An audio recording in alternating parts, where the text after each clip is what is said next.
Je suis tête de liste donc pour les élections métropolitaines sur la circonscription Lyon-Centre qui regroupe les arrondissements, le premier arrondissement, le deuxième et le quatrième, en gros la presqu'île de Lyon.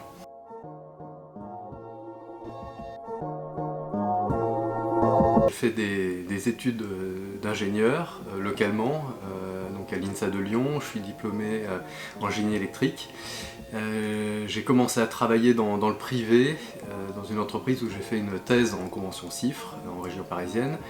Puis j'ai été embauché à RTE, Réseau de transport de l'électricité, pour faire de la gestion de projet en informatique. Je suis ensuite rentré sur Lyon, où j'ai travaillé toujours dans l'informatique, dans la filiale de distribution de l'électricité Enedis, où je suis toujours, et depuis 3 ans maintenant j'ai pris des fonctions de représentant syndical. Je suis délégué syndical et détaché à plein temps.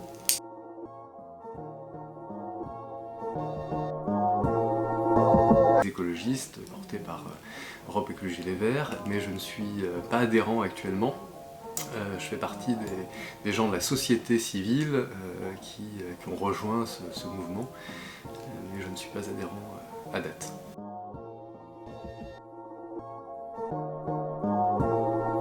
En fait, effectivement, la question, à force d'approcher ce milieu dans le cadre du lobbying citoyen que je réalisais au sein de différentes structures, donc la Ville à Vélo, en tant que coprésident et porte-parole, mais également dans le cadre de l'organisation des marches pour le climat, voilà, dans le collectif Valve.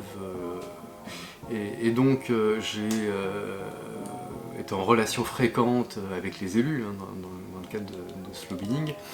Donc on finit par bien le connaître, à la fois ses bons côtés, voilà, il y a beaucoup d'élus engagés et qui portent noblement la chose publique, dans ses travers, le besoin de renouvellement politique qui était très très net.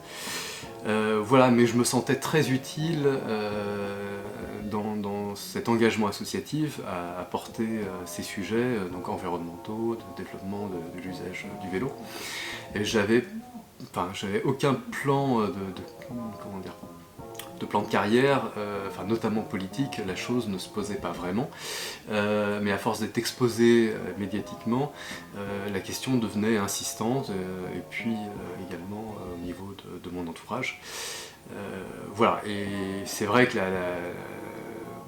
bon, moi je suis assez curieux, je trouve ça intéressant de pousser les engagements. J'ai toujours dit aussi qu'on pouvait être insatisfait de ces élus, voilà, et qu'on avait le droit de les critiquer, mais que ça nous obligeait aussi quelque part à s'engager. Voilà.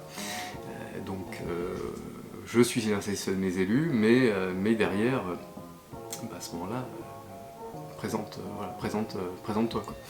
Et donc cette idée me trottait en tête. Moi j'étais bien content que d'autres personnes le fassent, parce que ça me permettait de rester dans une forme de zone de confort associative, voilà, on a quand même de bons retours de l'entourage, voilà, de l'environnement.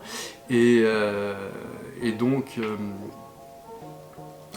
voilà, et donc la question s'est posée, et en fait le déclencheur, le véritable déclencheur, ça a été pendant l'été dernier, où l'urgence climatique, avec les incendies en Amazonie, il y avait encore un surcroît de présence de cette urgence climatique, m'a convaincu à me dire que l'échéance que j'envisageais éventuellement pour 2026, aussi par rapport à mes contraintes personnelles, par rapport à mes enfants, il fallait, que c'était le moment, que c'était maintenant qu'il fallait agir, que j'étais sollicité et qu'il y avait moyen de porter mes engagements et idéalement de les mettre en œuvre politiquement.